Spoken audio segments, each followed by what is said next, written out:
Bom dia, irmãos. Paz a todos. Vocês estão bem? Deixa minha marquinha aqui. A semana que passou começou com uma notícia triste para nós, né? Nós perdemos uma referência na igreja brasileira e no mundo. Nós perdemos nosso irmão Harold Walker, e foi uma perda muito grande. A gente conversava como a gente não tinha tanta afinidade, tanta proximidade, igual a gente tem com o Abnério, mas como foi importante e marcante a vida dele, né, para nós, e tudo que ele carregava, transmitiu de uma certa forma. E na segunda-feira, quando a gente recebeu a notícia, então o Instagram, quem viu, né, até hoje, se você olhar lá, você acha uma outra coisa, as pessoas colocando dele, porque realmente foi uma grande perda. E um dos cortes que colocaram dele lá foi ele falando, ele pregando numa igreja lá no Rio. E ele falou sobre, o corte vai 1 minuto e pouco, e ele fala assim, Paulo dizendo ao rei Agripa, né? Ó rei Agripa, eu não fui desobediente à visão celestial. E ele fala isso e ele começa a chorar, ele se emociona ali, dizendo que aquilo é o que ele quer dizer no fim da vida dele. Ou seja, ele quis ser fiel até o fim. Isso foi uma flecha no meu coração. Eu estava sentindo coisas semelhantes a isso. E aquele trecho de 1 minuto e pouco foi mesmo uma flecha no meu coração. Então, o que eu quero compartilhar hoje, fiquei ontem tentando achar um tema, um título, e não vinha outra coisa a não ser isso. Então, eu coloquei isso, obedientes à visão celestial. E no domingo passado nós ouvimos sobre como colocar os nossos olhos em Jesus e como seguir estando apaixonados, seguir sendo transformados de glória em glória, como pelo Senhor, como essa proximidade do Senhor e como a gente focar os olhos em Jesus pode parecer uma coisa meio subjetiva, assim, meio sem muita explicação, mas como isso pode nos moldar diariamente. E a pastora começou a falar ali, e o primeiro ponto dela foi sobre o plano eterno de Deus. E o plano eterno de Deus é que Deus quer habitar com o homem. Esse é o plano eterno. Deus, ele pensa nisso. Isso é o que está no coração de Deus. Deus começou isso no jardim. E lá em Apocalipse 21:3, a Bíblia diz, eis o tabernáculo de Deus com os seres humanos. Tabernáculo significa a morada de Deus. Então, no fim da história, Deus vai estabelecer a sua morada com os homens, com a gente.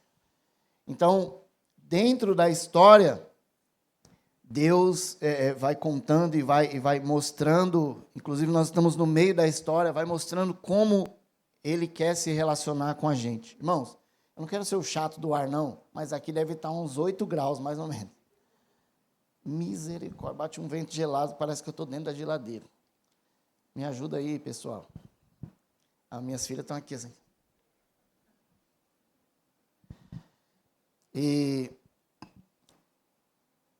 quando Deus fez o homem, Ele criou todas as coisas, Ele criou o homem, Ele tinha esse desejo. Então, lá no Éden, nós vemos a realidade que Adão e Eva viviam, a realidade que o homem vivia, era uma realidade, eram as duas realidades, a realidade celestial e a realidade terrena, convivendo de maneira juntas. Imagina que Deus, ele tanto podia estar no céu como na terra junto com Adão. A Bíblia não diz, mas se Deus ia do céu e voltava para estar ali com Adão, também eles poderiam fazer isso, né? eles estavam ali, a realidade era assim, Deus fisicamente, imagina isso. Deus deu algumas ordens para o homem ali, o que ele deveria fazer, que era cultivar, guardar o jardim. Ele tinha o acesso de ministrar o Senhor fisicamente, pessoalmente. A Bíblia fala que na viração do dia, a voz do Senhor andava no jardim. E eu fiquei pensando esses dias, como pode mesmo vivendo dentro dessa realidade, onde a realidade celestial é uma realidade humana, o homem pôde pecar e cair. Dentro dessa realidade, irmãos, nós vemos a rebeldia do homem sendo expressa, e eu sou uma pessoa que crê de verdade na soberania de Deus. E eu creio que todo esse plano faz parte da soberania de Deus. Deus não foi pego de surpresa com uma grande decepção. Adão, não acredito que você conseguiu pecar. Não acredito. O homem foi feito para governar, ele foi feito para liderar a terra, ele foi feito para procriar. Olha, o que eu fiquei pensando esses dias, Deus criou o homem, e deu o poder para o homem de, a partir dele, a partir do casal, da família, gerar a criação de Deus a partir de nós. Olha que privilégio. Então Deus fez isso com o homem, colocou a essência da vida de Deus dentro de nós para que a gente pudesse se multiplicar na terra, multiplicar a glória da vida de Deus. E o homem abriu mão disso. Na queda, o homem abriu mão disso. O pecado entrou no mundo e as duas realidades deixaram de ser uma realidade. E a realidade humana, terrena, passou a estar separada da realidade celestial. Tanto o homem foi separado de Deus. A realidade celestial daquele ambiente era tão real que Deus colocou na porta do jardim para guardar o caminho da árvore da vida. O que ele colocou lá? Quem lembra? Fala aí, gente, sem querer errar, sem medo de errar. 2 anjos, 2 querubins. E aí ficava uma espada assim, ó, passando para lá e para cá, para guardar. Então era uma coisa celestial ali, impedindo o homem de voltar para aquela realidade. Eu quero que você abra sua Bíblia no livro de Efésios, que nós vamos ver como Paulo vai contando esse maravilhoso plano para nós. Você pode deixar o seu livro aberto e nós vamos ficar aí, tá? Carta de Paulo aos Efésios, capítulo 1.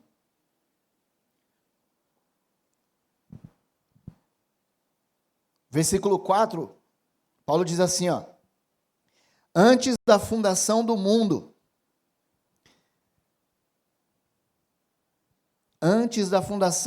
Deus nos escolheu nele, para sermos santos e irrepreensíveis diante dele. Então, irmãos, antes que o mundo existisse, Deus tinha um plano sobre os homens, que eles fossem irrepreensíveis e santos diante dele. Foi exatamente isso que Deus fez lá no jardim. Criou o homem, e esse homem tinha como destino ser santo e irrepreensível. Nós sabemos que isso não aconteceu na sua plenitude. E ele continua no versículo dizendo: e em amor nos predestinou para ele, para sermos adotados como seus filhos, por meio de Jesus Cristo. Irmãos, nós olhamos que Deus, ele criou o homem para ser santo e irrepreensível, mas isso foi interrompido por causa do homem, por causa do pecado. O homem passou a ser separado de Deus, e ele passou a ser um ser órfão. Passamos, por causa do pecado, na realidade nós herdamos o pecado da raça humana dentro de nós quando a gente nasce. E a gente passa a ser órfão. A humanidade passou a ser órfão de Deus. E qual é o plano de Deus? Qual era o plano eterno de Deus? Que em Jesus, ele resolveria essa separação. Em Jesus, ele resolveria essa orfandade. Então, Paulo diz que em amor, ele nos predestinou para sermos adotados como seus filhos por meio de Jesus Cristo. Então, o plano eterno de Deus de estar com o homem junto e ter as duas realidades juntas está em curso. Deus estava resolvendo todas essas coisas em Jesus, em Cristo. E Paulo está explicando isso para os Efésios nessa carta. Aí ele continua no versículo 6, para o louvor da sua graça, que ele nos concedeu gratuitamente no amado. Foi algo que nós recebemos como um presente, foi de graça, por meio de Jesus. Nele, em Jesus, nós temos a redenção pelo seu sangue, a remissão dos pecados, segundo a riqueza da sua graça, que Deus derramou abundantemente sobre nós, em toda a sabedoria e entendimento. Olha, irmãos, eu sempre gostei muito do livro de Efésios, assim, sempre foi um dos meus prediletos. Mas de verdade, esses dias eu comecei a ver coisas assim que eu nunca tinha percebido antes, Deus falando de uma maneira mais profunda. Isso é o plano de Deus sendo explicado por Paulo de uma maneira resumida, sim, mas muito profunda. O que ele está dizendo é que tudo isso era um plano que Deus tinha. Jesus não foi um plano B. O Cristo não foi um plano B. Deus preparou uma adoção por meio do seu Filho, para que nós hoje tivéssemos um Pai. E em Apocalipse 13, no versículo 8, diz que aqueles que adoraram a besta não estavam escritos no livro da vida do Cordeiro que foi morto antes da fundação do mundo. Como assim? Sim. João está ali vendo as visões que Jesus está mostrando para ele, e ele está olhando ali para que aqueles homens que adoraram a besta estão fora do livro da vida do Cordeiro que foi morto antes da fundação do mundo. Irmãos, antes da fundação do mundo, o Cordeiro já tinha sido morto por mim e por você.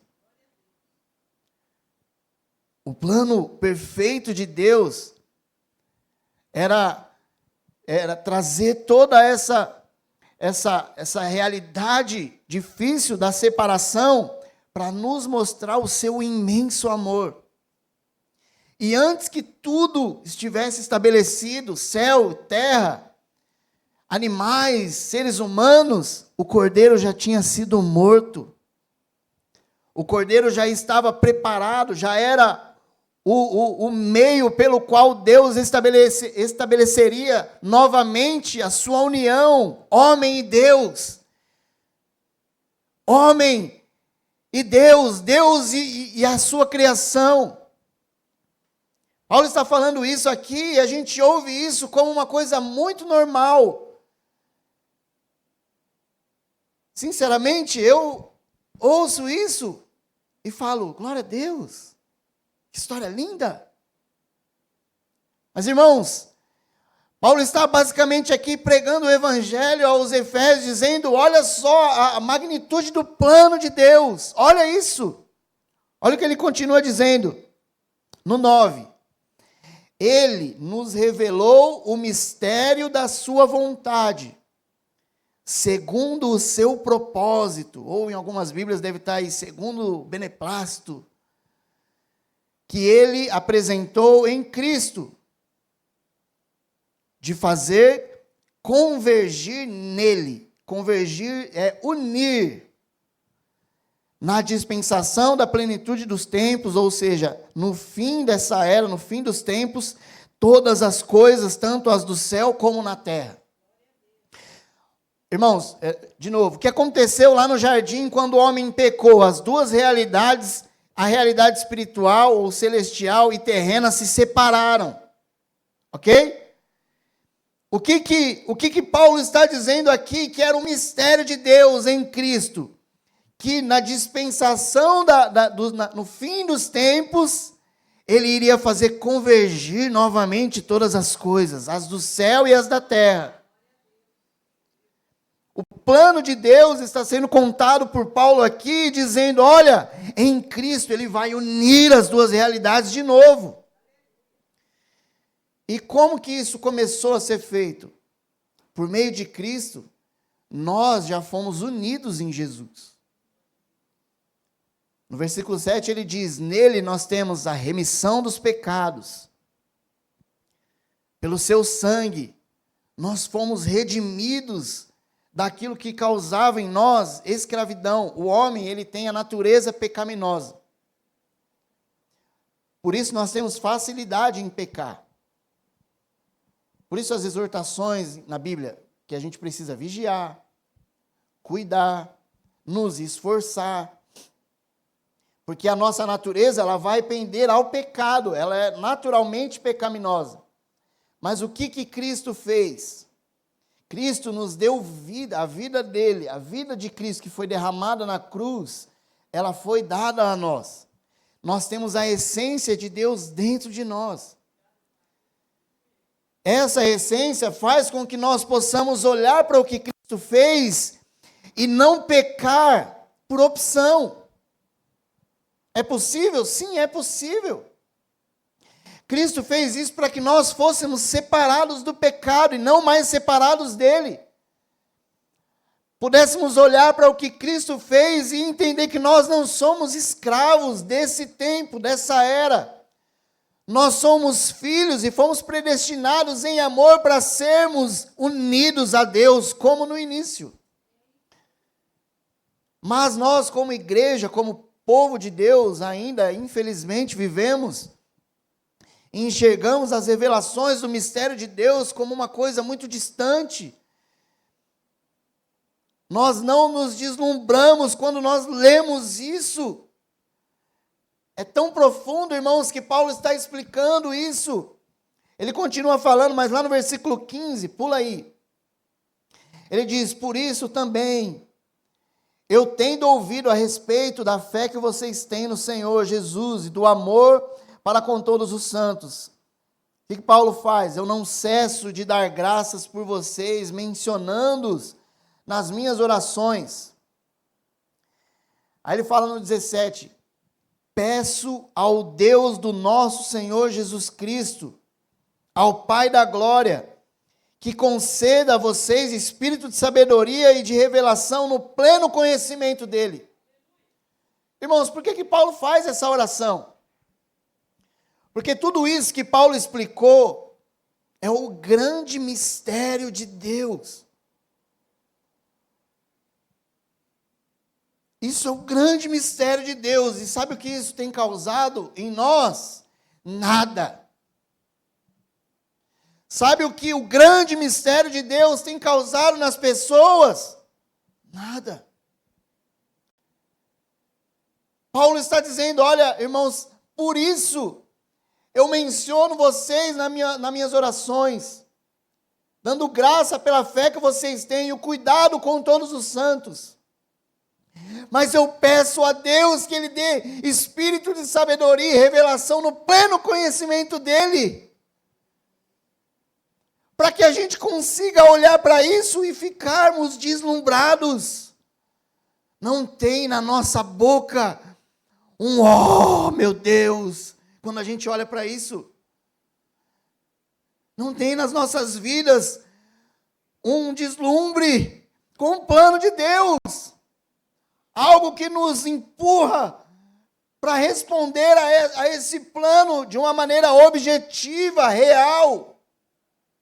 Ele continua, peço que Ele ilumine os olhos do coração de vocês, para que vocês saibam qual é a esperança da vocação de vocês e qual é a riqueza da glória da sua herança nos santos. E qual é a suprema grandeza do seu poder sobre nós, os que cremos, segundo a eficácia do seu poder. Irmãos, Paulo está dizendo, eu preciso, peço a Deus que Ele ilumine os olhos do coração de vocês. Nós precisamos de iluminação nos olhos do nosso coração. O coração tem olhos? Segundo Paulo, tem. O que ele quis dizer é para que a gente encontre a revelação que ele encontrou, irmãos. Lembra que a pastora disse? Paulo era um teólogo, ele era um mestre, ele era um cara que, além de toda a sabedoria que ele tinha, ele era rigoroso com a palavra de Deus e perseguia aqueles a quem ele achava que estavam cometendo heresia. Até que o dono do mistério de Deus apareceu para ele. A minha oração é que o Cristo que Paulo viu apareça para nós, irmãos. Eu tenho desejado ver Jesus. Eu tenho desejado ver Jesus. Eu tenho procurado olhar para o plano de Deus e me encaixar dentro dele de uma maneira que eu possa cooperar. Mas eu quero ver uma coisa que eu não vi ainda. Eu quero perder o amor completamente pela minha vida, irmãos. Isso não é uma realidade, nós amamos a nossa própria vida.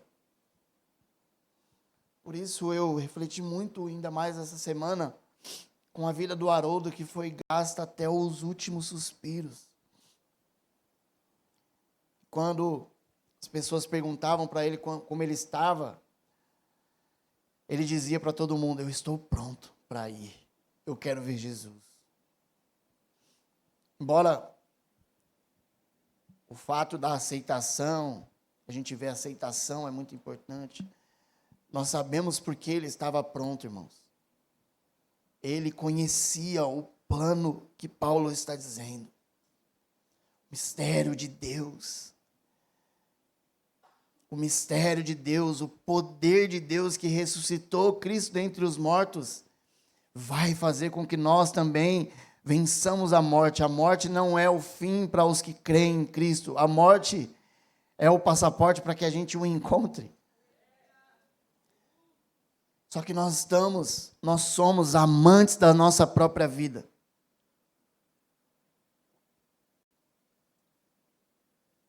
Sabe, eu digo nós, porque eu não posso falar sobre a sua, eu falo da minha.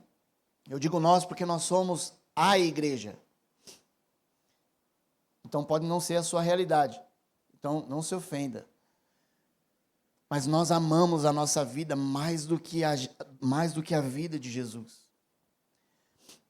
E eu posso estar um pouco certo sobre isso pela forma com que nós vemos a igreja. Esse comentário é melhor não fazer, não vou fazer, com cuidado. Nada contra, irmãos, pelo amor de Deus, nada contra viajar. Amém? Eu amo viajar com a minha família, é muito bom. Nada contra viajar, nada contra viver a sua própria vida. Você tem mesmo que cuidar da sua família, tem mesmo que ter tempo com a sua família, viajar com a sua família, nada contra. Os irmãos que não estão aqui depois assistindo esse vídeo, não estou falando contra vocês, fiquem bem claro. Mas a realidade da igreja nos nossos dias é uma realidade fria. Os cultos do domingo não parecem ser uma prioridade. Vou repetir, eu não estou falando contra ninguém que viajou e contra quem faltou. Estou falando sobre a realidade da igreja nos nossos dias. Os cultos, os encontros da igreja, os encontros públicos onde a igreja se reúne para adorar o Senhor, não parece mais ser uma grande prioridade. Por quê? Porque, irmãos, nós amamos a nossa própria vida. Então você pode ver que talvez eu esteja um pouco certo na minha fala. A igreja, de uma maneira geral, ela está indiferente com isso. Por isso, não era muito diferente naquela época, porque Paulo explica todo o mistério de Deus, e ele poderia estar diante ali de papéis, mas como se ele estivesse olhando as pessoas, lendo a carta, tipo, nossa, amém, que bênção. Por isso ele ora para que o Senhor nos dê iluminação no nosso coração, para que a gente encontre o mistério de Deus e fiquemos deslumbrados com isso. Fiquemos impulsionados a não viver as nossas vidas de maneira normal. Porque a vida de um cristão não é normal. Nós não podemos encarar a nossa vida como uma vida normal. Paulo continua no versículo 20 dizendo: Ele exerceu esse poder em Cristo, ressuscitando-o dentre os mortos e fazendo-o assentar à sua direita nas regiões celestiais, acima de todo principado e potestade, poder, domínio e todo nome que se possa mencionar, não só no presente século, mas também no vindouro. Agora olha isso. E sujeitou todas as coisas debaixo dos pés de Cristo, e para ser o cabeça sobre todas as coisas, Cristo, cabeça sobre todas as coisas, o deu à igreja, a qual é o seu corpo e a plenitude daquele que em tudo enche, em todas as coisas. A igreja, você leu isso? Você viu? Isso eu nunca tinha visto. Que a igreja era o corpo de Cristo, eu já sabia. Mas ele diz assim, o deu à igreja, a qual é o seu corpo, a plenitude daquele que a tudo enche em todas as coisas. Irmãos, vocês viram qual foi o resultado do mistério de Deus? O plano de Deus foi caminhando de uma forma que Cristo foi colocado acima de todo o principado e potestade, ao lado do trono de Deus, e ele foi dado à igreja, como cabeça de todas as coisas. A igreja é o seu corpo e é a plenitude de Cristo na terra. E aí, talvez eu esteja também um pouco certo. Olha, para a nossa realidade, nós temos exercido a plenitude de Jesus. Nós temos sido a expressão de Deus na terra, como povo. Como povo. A igreja está passando por essa fase, onde nós precisamos da revelação de quem nós somos. Primeiro, do que Deus fez por nós, e segundo, do que nós somos. Qual é o nosso papel na terra? Nosso papel na terra não é ficar se posicionando na internet com todo tipo de assunto. É uma música que é ruim. Não, a música é boa. O seu gosto que é ruim. Não. O meu gosto é brasileiro. Meu Deus do céu, que coisa mais chata. Isso não é a igreja. Isso não tem nada a ver com a plenitude daquele que tudo enche em todas as coisas. Nós perdemos todo o nosso tempo e gastamos toda a nossa força fazendo tudo aquilo que nós não fomos chamados para fazer. Se a pessoa fez uma coisa ruim, uma música ruim, sei lá, irmãos, não fomos chamados para isso. Uma hora você vê lá, poxa, legal, estranho. Passou. Agora, toda hora, você ficar uma passagem entrando. Meu Deus, que negócio mais chato. Tem gente que a gente precisa deixar de seguir. Não, você é chatão, cara. Pô, fala com seus amigos lá, você fica postando para todo mundo, tem que ver. Posta uma coisa legal, vai viajar. Posta uma praia bonita, né? Eu querendo ver minhas notícias de basquete, só coisa chata, coisa que perde tempo. É melhor ver outras coisas, entretenimento. E a gente perdendo todo esse tempo, sendo que Paulo está expondo aqui uma coisa que era para a gente jogar o celular fora, irmãos, e sair correndo, totalmente deslumbrados com aquilo que Deus fez, e com aquilo que Ele fez a gente ser. No capítulo 2, vai lá no versículo 6, ele diz assim, e juntamente com Ele, nos ressuscitou, com Ele nos fez assentar nas regiões celestiais em Cristo, Não é só Cristo que está lá nas regiões celestiais, é a igreja. Irmãos, nós temos uma posição nas regiões celestiais. E essa não é uma posição qualquer, é ao lado de Cristo. Ele nos fez assentar ao seu lado. Deixa eu colocar o relógio aqui. Ele nos fez assentar ao seu lado, com toda a autoridade, acima das potestades e principados. Nós temos uma coisa muito poderosa, como igreja. É por isso que lá Jesus disse que as portas do inferno não prevalecerão contra a igreja.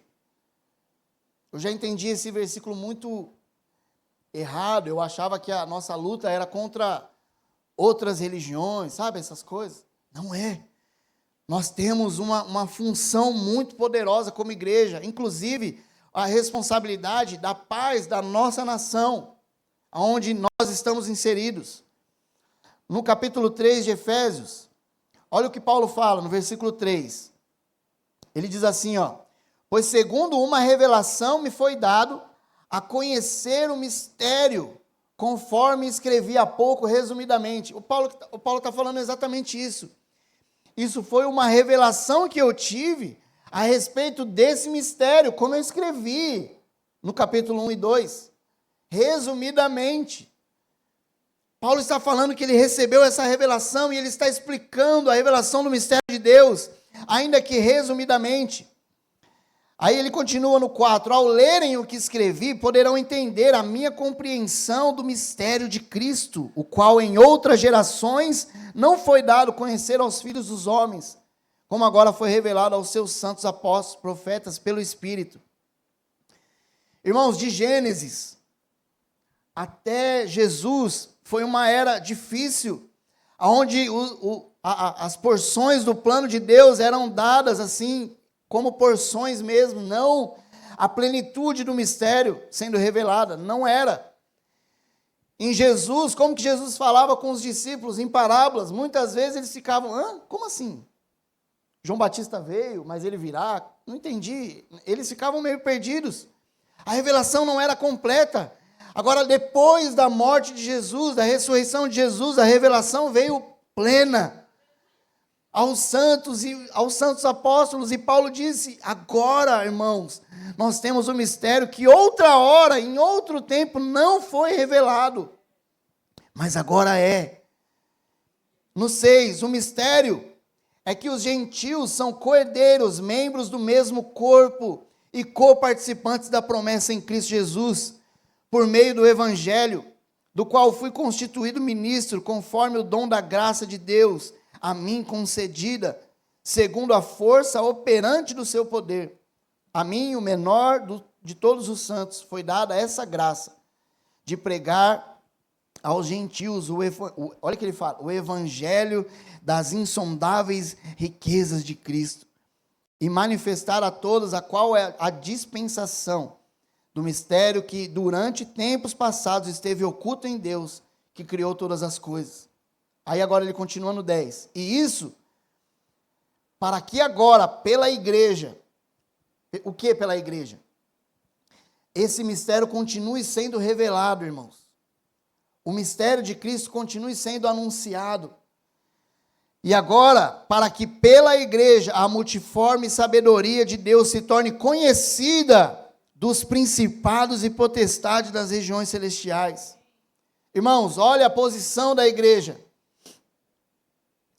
A sabedoria de Deus e a revelação do mistério de Cristo é para ser pela igreja fazer conhecida dos anjos e demônios, principados e potestades.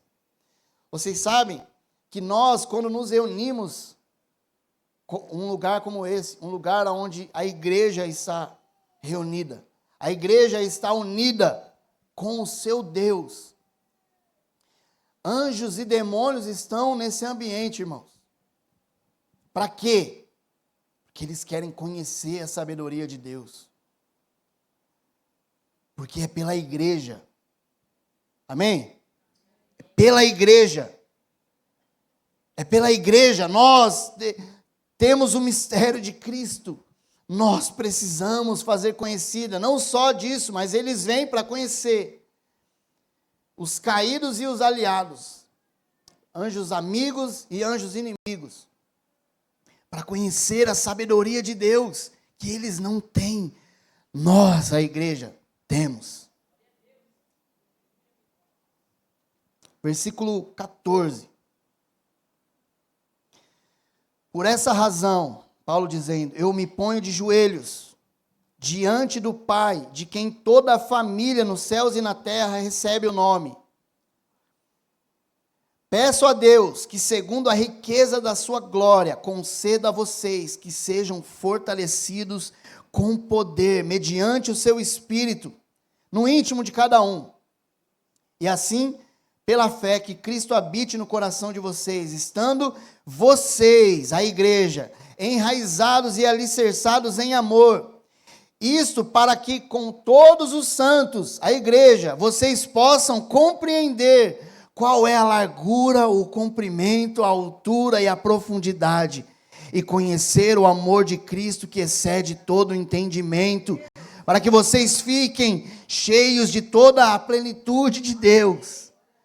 Paulo está explicando tudo e orando de novo para que nós sejamos fortalecidos, para que nós, na comunhão dos irmãos, possamos estar firmes e alicerçados, para que nós, na comunhão dos irmãos, possamos conhecer a largura, a altura, a profundidade do amor de Deus. Não há outro lugar, irmãos, para a gente conhecer esse mistério, essa gloriosa verdade, fora da igreja. Nós temos a igreja, e aqui a nossa comunidade Novo Tempo, a nossa comunidade local, as igrejas que se reúnem nas casas, os irmãos que têm vida uns com os outros, que suportam uns aos outros, que animam uns aos outros, que exortam uns aos outros, que choram, que riem uns com os outros. A igreja, irmãos.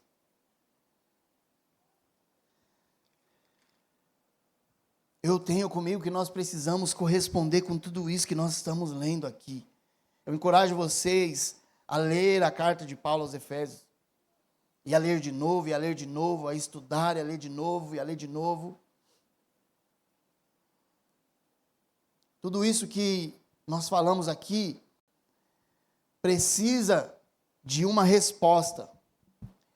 Eu torno a dizer, essa resposta não é automática apenas no sentido de, olha, eu quero fazer alguma coisa na igreja, sabe? Assim, aqui, eu quero servir em algum ministério. Não é só isso. É uma resposta com a nossa própria vida, irmãos. Uma resposta com a nossa própria vida. Paulo está escrevendo isso, eu acredito que naquele momento ele estava novamente deslumbrado com o mistério de Deus. E eu quero que você se faça uma pergunta. Quando que é que eu leio a Bíblia e fico deslumbrado com o que eu estou lendo? Quando eu ouço uma palavra e saio daqui deslumbrado com aquilo que eu ouvi, meu Deus, eu vi Jesus naquela palavra. E é independente de quem prega, da eloquência, é do que está escrito, é do que a Bíblia está comunicando com a gente, nós precisamos dar uma resposta. E agora, para finalizar, no capítulo 4, Paulo começa a dizer assim, versículo 1. Por isso, eu, o prisioneiro no Senhor, peço que vocês vivam de maneira digna da vocação que foram chamados. Com toda a humildade, mansidão, com longanimidade, suportando uns aos outros em amor, fazendo tudo para perseverar a unidade do Espírito no vínculo da paz. Há somente um corpo e um só Espírito, como também é uma só esperança, para a qual vocês foram chamados. Há um só Senhor, uma só fé, um só batismo, um só Deus e Pai de todos, o qual é sobre todos e age por meio de todos e está em todos. Meus irmãos, Paulo está dizendo aqui no versículo 1, eu, prisioneiro no Senhor, peço que vocês vivam de maneira digna da vocação que foram chamados. Nós fomos chamados para ser o quê? A igreja. Qual o que é a igreja? A plenitude de Cristo, meu amigo. Meu amigo, onde nós estamos envolvidos, olha onde a gente entrou. Nós somos a plenitude de Cristo. Vivam de maneira digna da vocação que foram chamados. Isso é para nós. É o que o Haroldo leu em Atos 26, 19.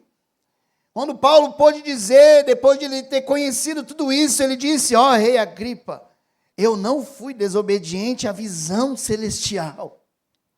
Meu Deus, será que a gente pode dizer isso para Deus hoje? Será que nós estamos vivendo de maneira digna da vocação que fomos chamados? Não estou falando de ministério A, B. Estou falando da vocação de ser um povo que é conhecido pelo nome de Jesus, a quem toda família nos céus e na terra recebe o nome, igreja. Igreja. Meu amigo, nós temos uma missão. E não é a nossa missão, não é a missão da Novo Tempo, é a missão de Deus. É expressar Jesus por meio do nosso convívio, por meio da nossa vida. Não dá para sermos cristãos aos domingos. Em tudo. Lembra que eu falei? Nós temos uma predisposição a pecar. Você tem facilidade em pecar. Nós somos quase que profissionais nisso.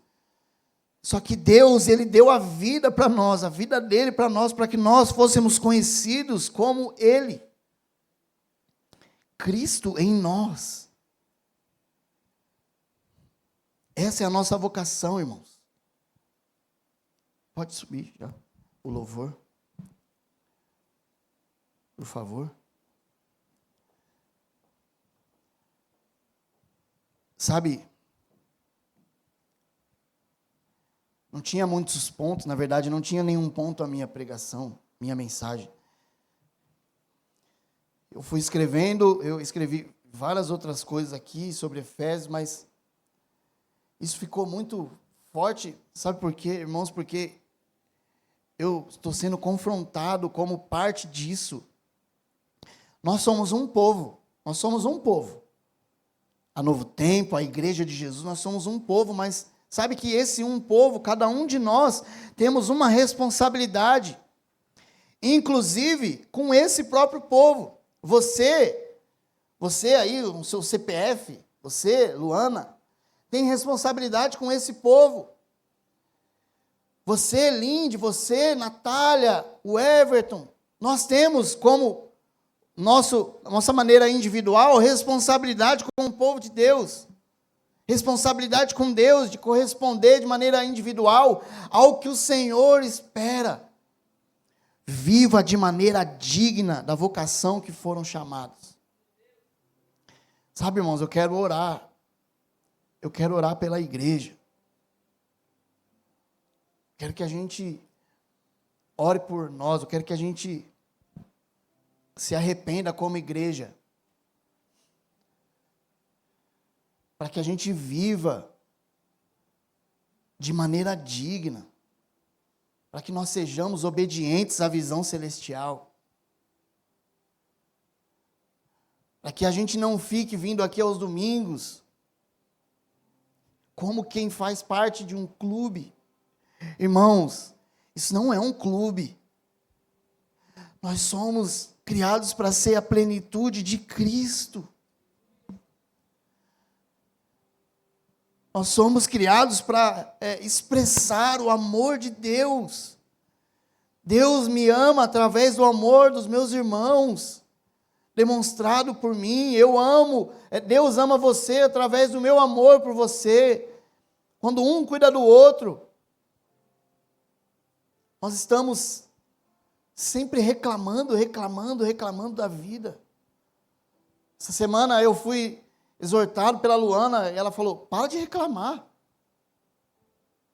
E na hora eu não gostei. Na hora eu reclamei, que ela reclamou, para eu parar de reclamar. Mas é assim que eu tenho vivido. Sou grato, eu sou grato, amo o Senhor, mas em um momento difícil eu reclamo. Não dá para ser crente reclamão, não cabe. Não cabe. O louvor que a Natália cantou aqui, não cabe ser reclamão. A história desse homem. Como igreja, nós não podemos ser reclamões. Buscar justiça própria, tentar provar alguma coisa, irmãos, olha o mistério de Deus. Feche seus olhos, se coloca de pé ou fique sentado do jeito que você quiser.